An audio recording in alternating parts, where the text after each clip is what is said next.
on Salvage Hunters. I haven't said this in a very long time. Take me to the barbers. In Chipping Norton, Drew's in for a surprise round the back of a barber shop. Oh, wow. Barbering, haircutting, antiques. It's not the norm.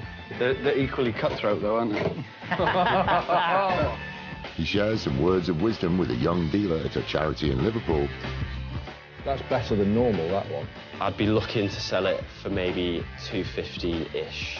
That's not a bargain. You're giving it away. I mean, you could get more for that. And he gets a bit salty in Anglesey. You don't throw anything away? I'm not very good at throwing things away. What do you call that kind of chair? Well, I need to unsaleable. Drew Pritchard is one of Britain's leading decorative salvage dealers. Whoa, this is great. What a wonderful house. He's on a hunt for weird and wonderful objects. I'm like that. Oh, it's a stonker and it's really beautiful. It's a brilliant piece of engineering. In his search for treasure, Wow, it's hot in here. Oh, now you're talking. he bargains hard. 200 quid. I've got to ask. And there's nothing he won't buy. Sold. With help from Rebecca The money's in that one. Absolutely. Well, I never. and a team of renovators, Can see some gold. he transforms thousands of items from junk to gems.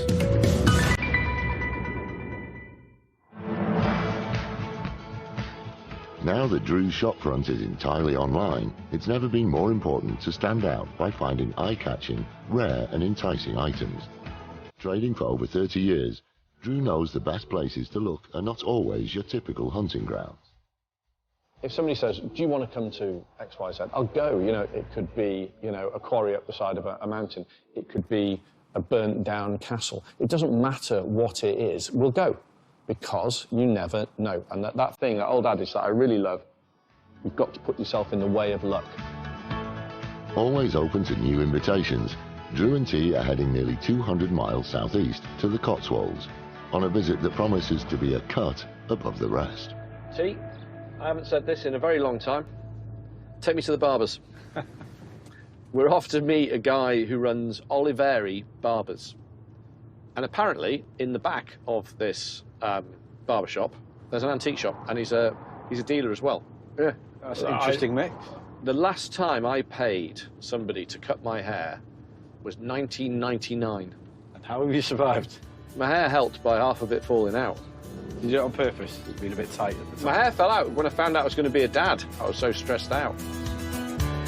Located in West Oxfordshire and still surrounded by livestock farms, the prosperous town of Chipping Norton was first given its name in the 13th century, when it was a thriving centre of the wool trade. The word chipping being the medieval term for market. The town continued to thrive, and in the 17th century, a successful businessman named Henry Cornish had a row of picturesque almshouses built for 8 poor widows, and they remain a well-known local landmark. Today, Chipping Norton is home to several antique dealers, including one that's new to Drew and hidden away from passers-by. It's tucked away behind an old family business, run by Dominic Oliveri. Well, the house is a family house, and I didn't want to change the house into flats, so we decided to put the antique furniture collection in situ. I've made it look as if you're going into an Elizabethan or 17th century mansion, if you like, but it's not. It's an old house, but not a 17th century mansion. I really love 17th century. Even 16th century is even better if I can get a 16th century furniture as a gift. I'm looking forward to seeing Drew and T, and I hope he's in a buying mood and got plenty of money in his pocket. This is the place? Sure, this is the place. Yeah. Hello. Afternoon. How you doing? Drew. Nice to see you. How are we doing? You all right? All right, nice to see you, T. I remember these places. I've clearly not been in one for a while either. I've had a bit of a go yesterday. What do you think? Looks brilliant. Yeah. Really? Looks brilliant, yeah. Do you want a job? We've been told you've got antiques to look at. Come this way. Ah, okay, I see. Aha, through the secret door. Wow. So, I mean, barbering, haircutting, antiques. Yes. It's not... It's not the norm, is it? No. No, it's not the norm. But it's, Oh, wow. They're equally cutthroat, though, aren't they? Well, I didn't expect that. No, everyone says that. What a place. It's like entering Narnia. It's a totally different world. He's done it really well. I really like it. You're instantly transported. You are not in a barbershop in the Cotswolds. You are in the 16th century. It's really good. Now, that's beautifully done. Thank you. That's so good. It all blends in, doesn't it? Yeah, That's so what I mean, wanted where does the interest, because this is a really specialist field, so where does this come from then? I've always loved oak, and I've always loved the early 17th century, 16th century, and it's developed into this, you know. So how long have you been dealing? About 30-odd years. Have you 35, really? yeah. And still 35. cutting hair as well? Yeah. I'm still cutting Just hair because? now, because it's a family business, and I love doing it. If you're going out to buy antiques for the day, if you wake up in the morning and you finish work on a Friday, you wake up Saturday morning, I'm going to go and buy some antiques. It has to be a spectacle, you know, it has to be a joy, it has to be something you're going to remember. For what he does, and the style of furniture and decoration and pieces that he sells and art and carvings, he set the scene, and he's just nailed it. This is a wine cellar that used to be. Smells good in here. Musty. Yeah, no, I like it. I know. It's that dealer's smell, isn't it? Yeah, I like that. That's nice. What about this? That's 280, and it's as heavy, and it will hold a massive marble bust on it, or a figure even. I like that too. Nice colour. Love the colour. We're now in this, well, it's like a catacomb, isn't it, cellar? And there's a few things, actually, that catch my eye straight away. One big, a lovely but really badly damaged vase. But it stood on a sculpture stand. Have a look at it, Drew. I've never seen that one. Have you seen that similar to I've that, had this then? exact model before. really? Identical, absolutely identical, yeah. The last one I bought of these was a long time ago, and it was for a treadle saw. Yeah, that sounds... So that's what they were makes using, and that's why I was just sense. looking here if all the stretchers were there, which is unusual, because the other one had a high stretcher on one point where your leg would go in. I've had 2 of these before, and I stupidly sold them. Because things like this, if you're selling lots of bronzes and marble and carved stone and anything figurative at all, if you put it on a stand in the photography area and photograph it for your website, it looks better. It just adds value. This stand would have originally been used in a carpentry workshop to mount a foot-operated treadle saw, a tool of the trade which was popular in the late 19th and early 20th centuries. Today, its simple, timeless design, paired with the patina from 100 years of wear and tear, have made it the perfect piece for Drew. It could be worth around £400. 200 quid. I've got to ask.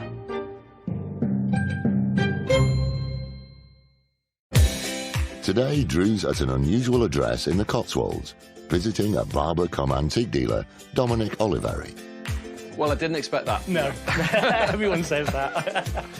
What a place. He's trying to get a deal on an old stand for a foot-operated saw. 200 quid. I've got to ask. Do 240. 240. That's it. Sold. Thank you very much. Thank I'll take you. it. Purely because I'm going to use it. Yeah. I'm going to use it. I was I've got gonna some use it here, statues but- coming in, and they're going to look great on Yeah. top of there. So, yeah. Yeah. Well, my carriers don't like bringing stuff down here because it's, I you know... can tell. And see why.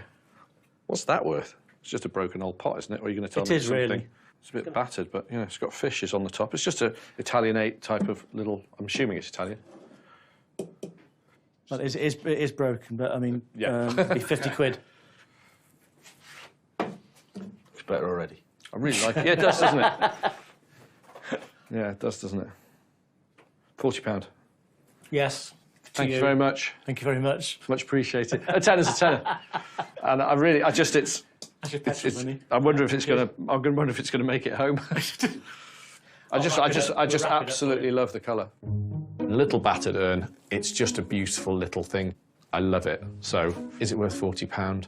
For all the joy I'll get out of it when I see it, yes, it is. So, yeah, great. I love this place. The painting behind you, the young lady. I've only just got it, to be honest, so it's going to be 280 Okay. as a quick profit. Can I see it off the wall? Can I have a look? Can you? Don't mind. So we step into another wonderful little room, and there's one thing immediately that strikes me. It's a very naive, simple little painting of a young girl sat next to an arch. And there's just something about it. Love her face. Sweet, isn't it? I'd always take them out of the frames, but that one looks like it's been in there an awful long time. It matches everything, doesn't it? Yeah, Doesn't... colour, everything's Yeah. dead right. Have a look at the back of it. It's dead right. All the nails are right, and the timber and everything is absolutely right. They've been together, I think, probably forever, those two. And I think for the last 200 and something years, they've been quite happily together. And she's just really charming. This young girl with her ringlets, bonnet and high-waisted dress is wearing a fashion that was all the rage in the early 19th century.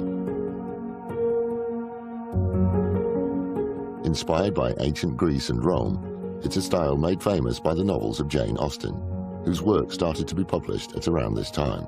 Painted on canvas and in its original frame, this naive oil painting could be worth around £580.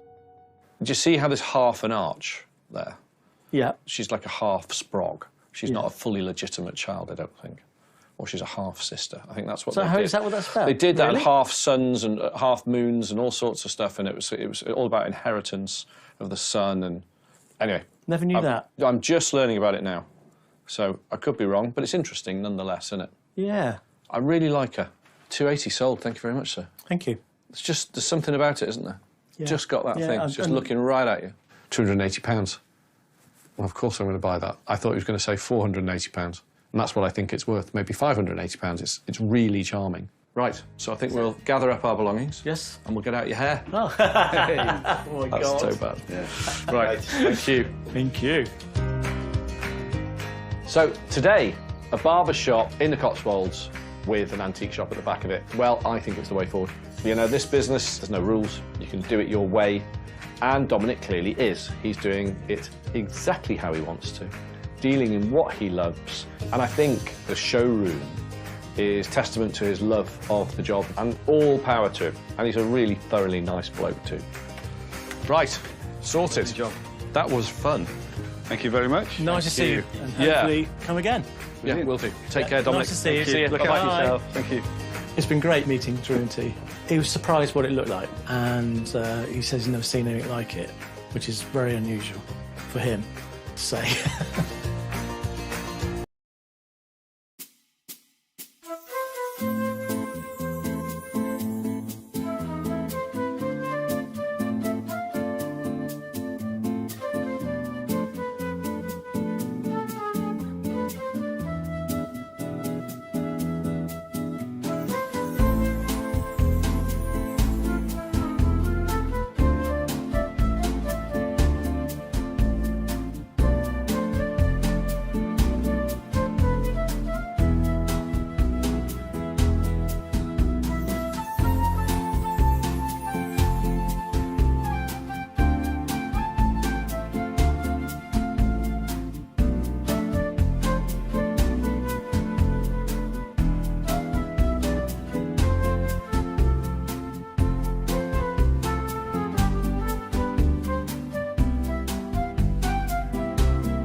That was good.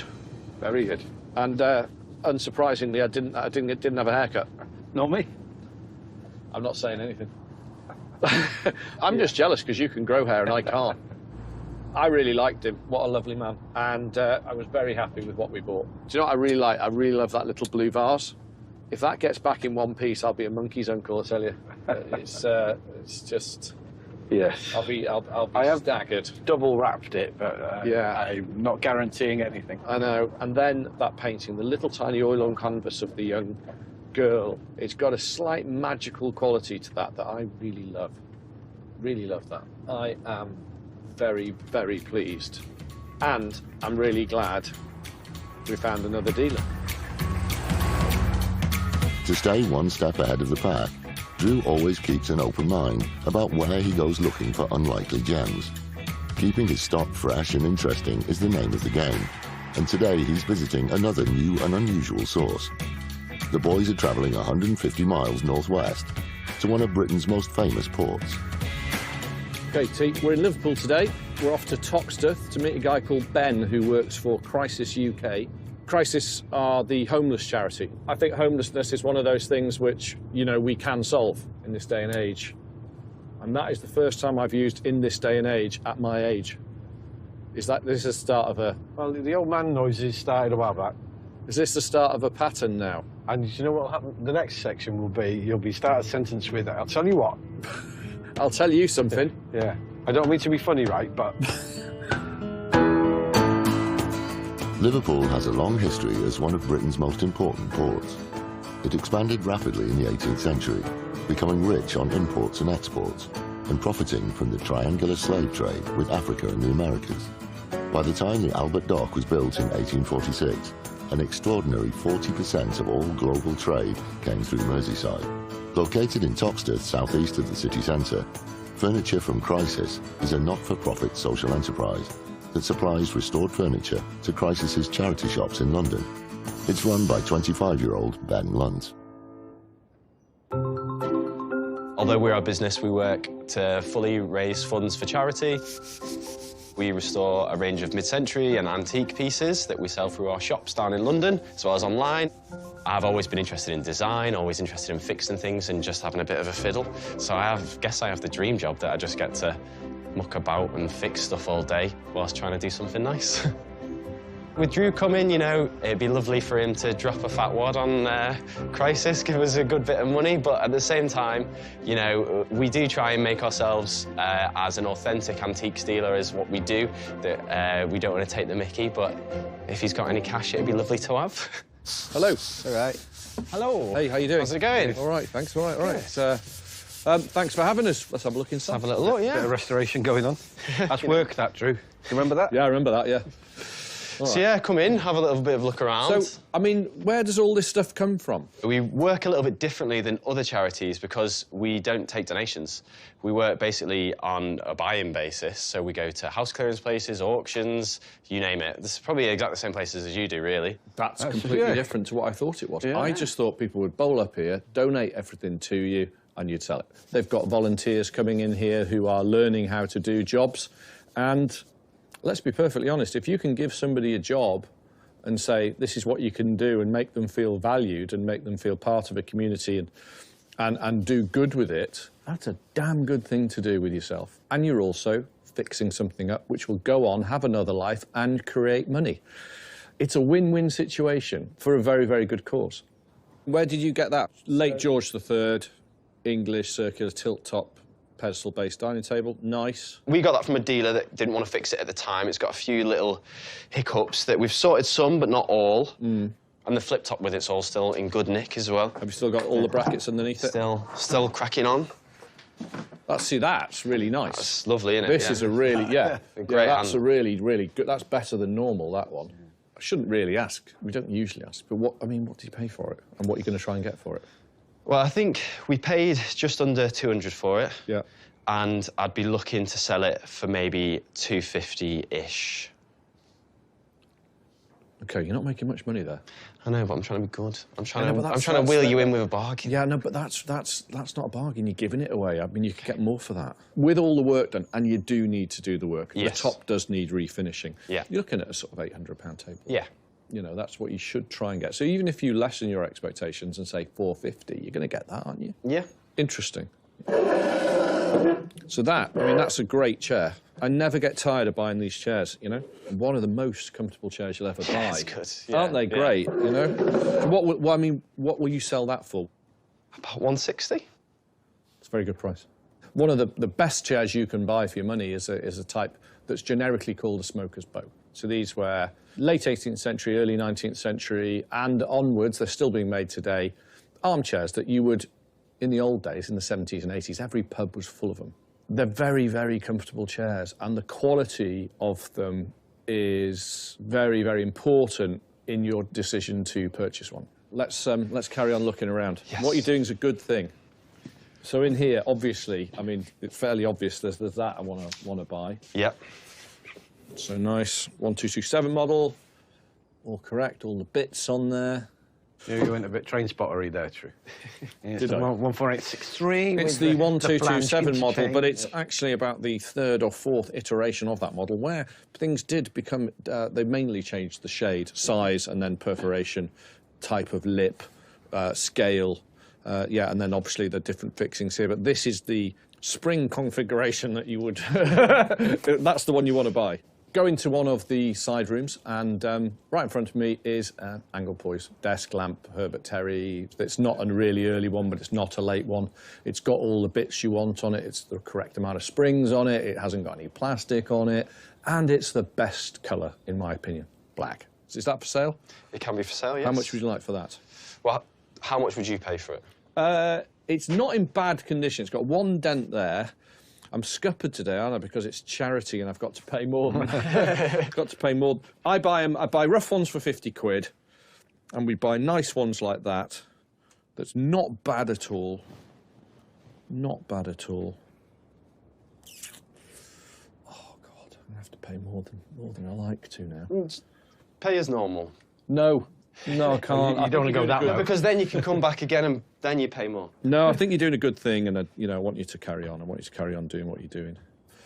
120? Yeah, that'd be fantastic. Is that all right? Yeah. Fantastic. Fantastic. Without the dent, 150. You put that dent in it then as well. I did not do that dent. I did not. That was in it. 120 No, fantastic, sold. yeah. These lights, again, it's one of those things that you can put into any interior because they're handy and they look good. They span all sort of areas of design, again, because they just fall into that piece where it's just a good piece of design that looks good whatever you do with it. But they also go into modern interiors, bedside lamps, offices, hallways. There's nothing you can't do with them, but you want to buy a good one, and there's a big difference between them. I must admit, I'm drawn back to that chair. I'd be interested in that chair. Yeah. And these here, tell me about where you got these from. Yes. Because that one's too far gone. Yeah. But where did you get these, and have you done your homework on them? They are from the ICI chemical works in Runcorn. Yeah. When they've kind of decommissioned that. That's all I know. It's got a little bit. Have you heard of a guy called Ernest Race? No? You might have something by him there. Okay. Or definitely in the manner of as well, because I had some of these chairs. So that one could be Race. Yeah. Okay. You know, it could be. In its heyday in the 1970s, the ICI chemical factory in Runcorn employed 6,000 people, and this chair would probably have been in use at that time. It's made in the style of Ernest Race's BA3 chair, which he designed in 1945, when raw materials like timber needed for furniture manufacture were in short supply. Instead, Race used salvaged metal and fabrics from the RAF, including aluminium taken from decommissioned fighter planes and old parachute silk, which he used for upholstery. Ernest Race's BA3 became one of the world's first mass-produced chairs. And this one, in the style of Race, could be worth around £200. It's got all the sort of design cues for that late 50s, early 60s, Yeah. English, the round tapering leg. I don't think it's quite got the finesse of his stuff, but it's got enough about it to make it interesting. You know, So what would you sell me that today for? If we were to sell it sort of at a retail level, we'd maybe be looking for like 50, 60 quid once it's sorted out. Okay. Nothing, not gonna change the world, but it's got a nice look. If it has got a designer, that obviously would impact that. But if at a trade price, instead of 50, 60, could go 40, 50.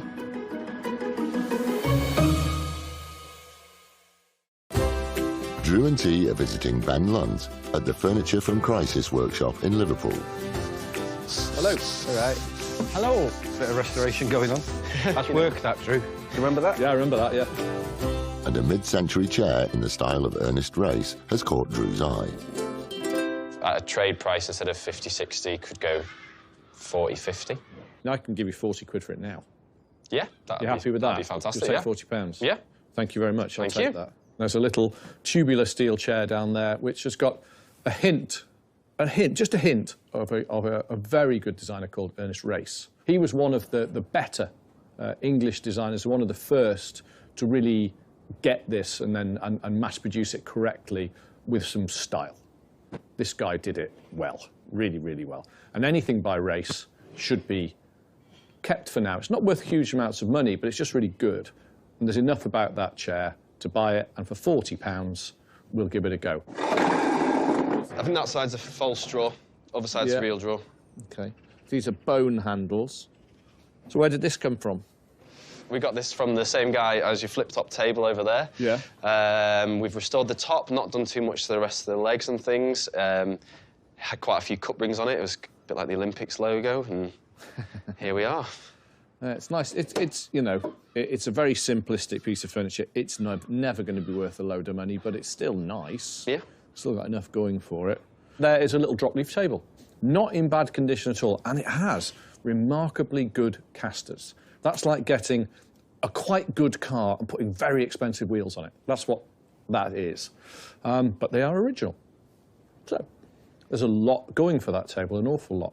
I don't think my legs will look that good. They don't look that good now. Okay. Don't put yourself down. No, I don't need to put myself down. That's his job. We'll get a sander on your legs when we get back. There's a queue for that, don't worry. But yeah, so it needs a lock. Yeah. That's all right. A classic piece of English furniture, this space-saving mahogany drop-leaf table with fruitwood banding dates to around 1840. With its built-in drawer and bone handles, it's in good condition and could be worth around £395. So this table and that chair, if I bought both of those, what could you do? How much did you want for that one? If we say, I think we said 160 before. Yeah. So if we, I'd say about maybe 150 for that. Look, tell you what, I'll give you that. Fantastic, thank you very much. That's great, cheers. Well, no, it's fine. It's going to a very good cause. I don't want to knock you. Yeah. That's fine. So we do a deal on a couple of things, but the table turns out to be 150. That's fine. Once back to our workshop, we'll refinish the top correctly with a nice oil wax finish. What's it worth then? About 380 to 395 all day long. Not a lot of money for a piece of beautiful, classic English furniture. Let's get it loaded up. Excellent. I'll look at the back. More than happy with that, mate. Lovely. Great, thank you Brilliant very much. Stuff, yeah. It's been a good day. We've bought some fun things that we're going to make some money on, and we've seen a completely new way of how to make a charity work. It's great. On every level, I think they've sort of nailed it, really. It's a good way of doing it. They're not dealing with all of the sort of tat that people want to get rid of, you know, people turning up with vans full of rubbish. You don't need that. They're being way more selective. That selective method means they're going to make real profit on the pieces that they sell and teach people stuff along the way. So it's a sort of win-win-win situation. Okay, Yeah, all sorted. Ben, thank you very much for today. No worries, thank you very much. A worthy course, and we're very happy to associate with it in some small part anyway. Thank you very much. All right, cheers. All right, Bye. cheers. See you later. Obviously, what we do is slightly different to a lot of other charities, the fact that we buy everything in and teaching skills as well as the social impact, as well as the monetary income that it creates. We're buzzing with the way that it's gone, really enjoyed it, really happy. You know, at the end of the day, I know Drew's going to go and make more money, but that's fantastic. I'd rather sell it today. We've still made money for the charity. That's everything's benefited there. And if he can make some money on the way, that's just the circle of life. There we go. Well, that was good. It was excellent. Enjoyed that. What a worthy charity, getting people off the streets. It's a good thing. Just to do a good thing must be nice. To do a good thing every day must be nice. Yes, very rewarding for the people who work there. Yeah, definitely. Really interesting day. So we didn't buy a lot of things, but what I did buy, easily saleable. Yes. Tables, chairs.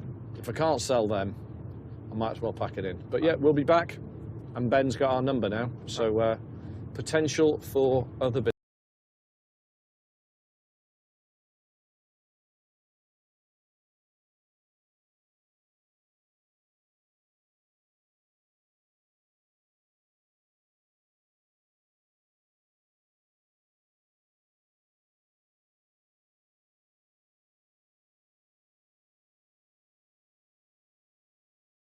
It's a very modern facility, so they're obviously taking salt out of the water in the Menai Straits, something that's been done for a couple of 100 years or more.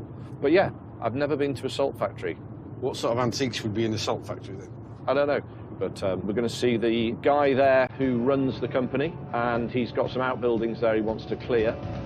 Anglesey is separated from the mainland by a narrow sea channel called the Menai Strait. To reach the island, the boys have to cross one of the most iconic bridges in Britain. Designed by Thomas Telford and completed in 1826, the Menai Bridge was the first iron suspension bridge in the world. Because it's a protected area of conservation, the seawater in the Menai Strait is pristine, making it perfect for producing extremely high-quality sea salt, an industry that goes back to Roman times.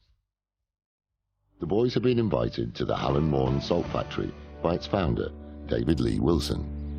I've been running Anglesey Sea Salt, or Hallen Moorn, as it's known, for over 25 years now. I started as a fishmonger, then started a public aquarium next door, and then out of that came the sea salt. I suppose I've got a bit of a problem that I don't like throwing things away, and even when I've hired a skip, I find myself taking stuff out of it because it might be useful.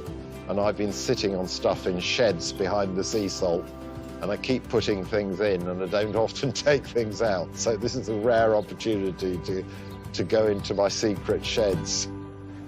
Hello, morning. Hello! How are you doing? Welcome to Hallen Moorn, Croeso. Thank you very much for having us. Come in. Behind the scenes is the first shed where I made sea salt, and many other sheds, and I'm a bit of a hoarder. I want to see if I'm those. honest. Yes. Right, Please. let's go and see what we can find. Right, do you want to come into the milking parlour? Yep. So this is where I store things that I either like, love, or finished with. Okay. It does look a little bit like you've been burgled. One of those fridge chairs there, Drew. You what, sorry? You don't see them fridge chairs very often, do you? That's a nursing chair. You don't throw anything away? I'm not very good at throwing things away. I've got 6 chairs that I couldn't make as a woodworker. No. They're too skilled. Yeah. Do they appeal to you? No. What do you call that kind of chair? Well, I need to unsaleable. We are now in some of the outbuildings, the barns. We always end up here. It's just how it is, and I'm never going to complain. I'm never going to complain because the things you find in these places can be remarkable. How about... I do like these. How many of these have you got? I've only got that one. They just make great doorstops, don't they? They do. It's been a doorstop at the sea salt for some time. Ah, OK. What was it originally? They're for hanging off the side of boats. It's the same as so a it was buoy. a fender? Yeah, like, that's a fender, so they don't bang against the door. Right. That's what it's for. But it would have taken somebody hours to knot that. Yeah. I mean, or days. Yeah, but they had the time. The rope fender is just a good piece of, well, in some ways, it's a little bit of folk art, isn't it? But it's also extremely attractive to the eye. So if you've got a nice country house and you want a doorstop and you live by the sea, wallop, that will do you. Made of coiled and knotted rope, fenders like this were handmade by boatmen. Each one would have been subtly different, depending on the type of rope used, and have taken hours to make. Around 100 years old, this fender is made of coir and could be worth around £150. What do you want for the fender? What are you offering for the fender? I don't know, I've never bought one. In any haggle, everyone wants to get the first price in. Right, you want to know 50 mine, quid. And 50 quid? Yeah. If you're talking 150, we're in business. Right, OK. The maximum I'll go to is 75, so we're only going to get to half of what you want and more than I want to spend. So it's about the perfect deal.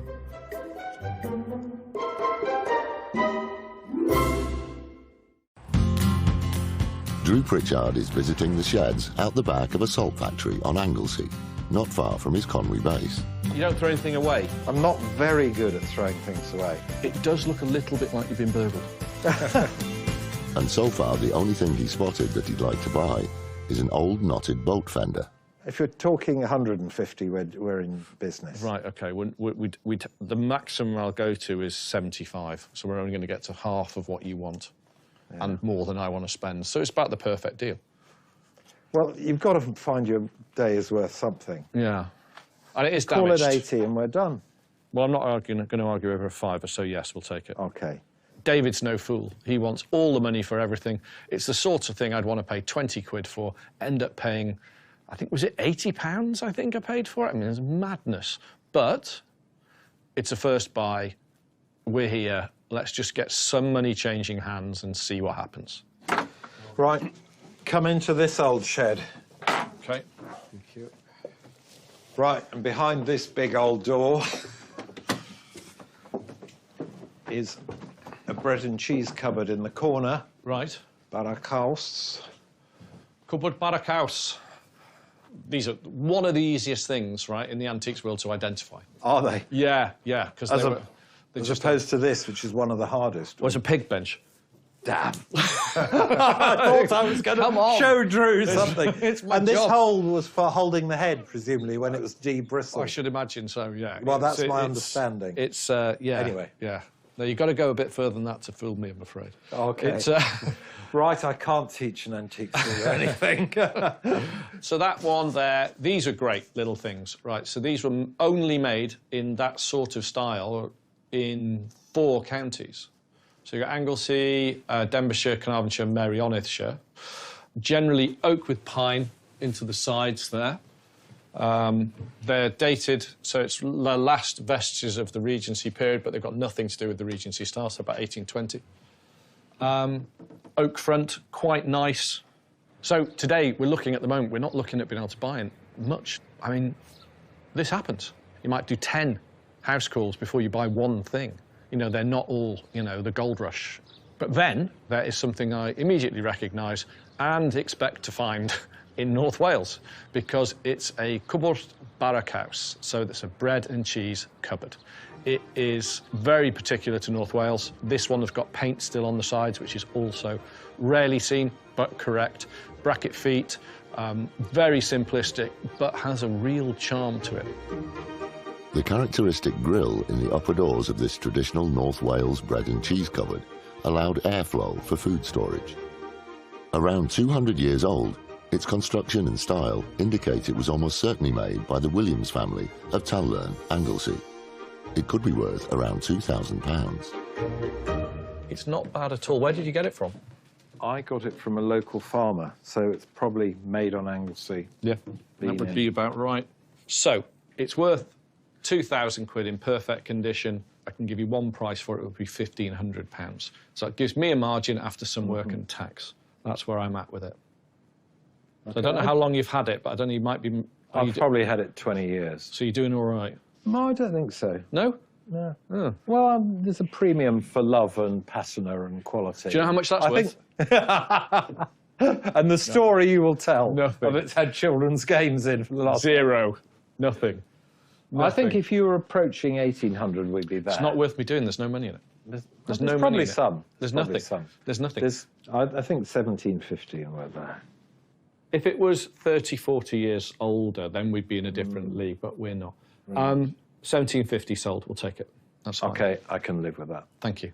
It does have that wonderful time-worn patina to the entire thing. It's never been touched. A lot of antique dealers, still today, get things like that. They'll sand them down, polish them to death, take all handles off, get the old brasso out, polish them to death as well, put it back up and go, look at that, isn't it beautiful? No, it's not. You've ruined it. You're a fool. Look what you've done. And it's nice to find one that's had nothing really done to it. Before they leave, the boys are keen to have a look around the salt factory and learn about a process that dates back at least 2,000 years. Before we actually go in, we've got to make sure no hair ends up in the salt. OK. So hairnet, overshoe, beer snoods. three things, and then we put on a coat. Do I need a hairnet? I'll be on the safe side. Let's Really? just give you a big beard snood. Okay. Okay, you will need a coat. Right, okay. Thank you. Oh, I do like one of these. It feels like you've got a job. Do you know what I mean? Like you feel like we've got a proper job. Have you ever had tea in a hairnet and beard snood before? Only at the weekends. Yeah. Right then, I'm feeling salty. Let's do it. Right, come into the heart of my sea salt operation. Righto, so this is where the magic happens. This Wow, is it's hot where- in here. Naturally filtered seawater is first boiled in a vacuum, and then the brine is released into these shallow crystallization tanks until the sea salt crystals form, ready for harvesting. How long does it take to get from that to that? Well, it's 24 hours from that, and we've harvested once early this morning. Okay. And you can see the salt crystals just beginning to form on the surface. So obviously this is seawater Yep, this is concentrated seawater. from the sea there. Yep, so we pay the Queen for this seawater, the Crown Estates. Yeah. And we pipe it, evaporate it, and it goes into this very sterile environment, which is why you're wearing this attractive beard snood, because you don't want to find a hair in the No, salt you don't, wherever no. you're buying it. They've been taking salt out of the Menai Straits since Roman periods and probably before. They're keeping up that tradition. They're doing a beautiful job of it. The salt is exported around the world. So we have a very prestigious Welsh company here, which we're all very proud of. So a good day. Didn't have to go very far. Seen a new process. Bought a couple of things. Not every day is gravy, you know, not every day you're winning the lottery. You're really not. You have to do the hard yards and buy where you can and take your profits wherever they are. But a good day nonetheless. I suppose the most interesting thing for me is the value people place on things. So there's stuff there that I've got emotional value with, and Drew probably doesn't share that emotional value, so we couldn't agree on a lot of things. And probably that's why I've got a shed full of junk. So we went to Anglesey, to a salt factory, and bought a piece of Welsh common vernacular furniture. It might be the first time it's ever been off the island. Wow. Has he got his passport? Yeah. No, it's great. Really, really good. Just need to find some bread and cheese now. Yeah. Should we stop and get some on the way back? Yes, please. A few days later, and with her curiosity piqued by the boat fender Drew bought at Hallen Morn, Rebecca has travelled to the heart of Britain's canal network in Northamptonshire to find out more. I'd like to know the history of fenders and how you actually make them. Pete Flockhart has been hand-making rope fenders for 30 years. This is wonderful. And the smell of rope is just like knockout. Yeah, I mean, fenders have been made in this building. It's an old forge, an old blacksmith's forge, and Yeah. they've been made in here for 70 years or so. Can I show you? Yeah. Our fender, which Drew bought in Yeah. Anglesey. Ah, OK. Well, I'm not surprised it was somewhere like Anglesey, because it's made of coir fibre, which is used more in salt water than you would see round here. This one will almost certainly have been made abroad in tropical countries where Were they? Yeah, where Right. coir and coconut were their ready usable fibres to use. They used coir Yeah. because it's really good at sort of, it'll take the water on and it'll repel the water out, so without rotting as badly as some other natural fibres, yeah. So what's actually inside there? Well, inside there, believe it or not, it will have started from an eye like this. An eye would have been formed in the rope. There'd have been a knot tied in the middle, and it would have been wrapped to make a ball shape and then covered over with this jacket of hitching. Right, this is a jacket. Yes, I can show you the method. Basically, it's a different shaped fender, but the jacket covering on this is the same. The principle's the same. So the way that fender would be made, I use a spike. So you're sort of knitting a jacket Correct. around your coiled centre.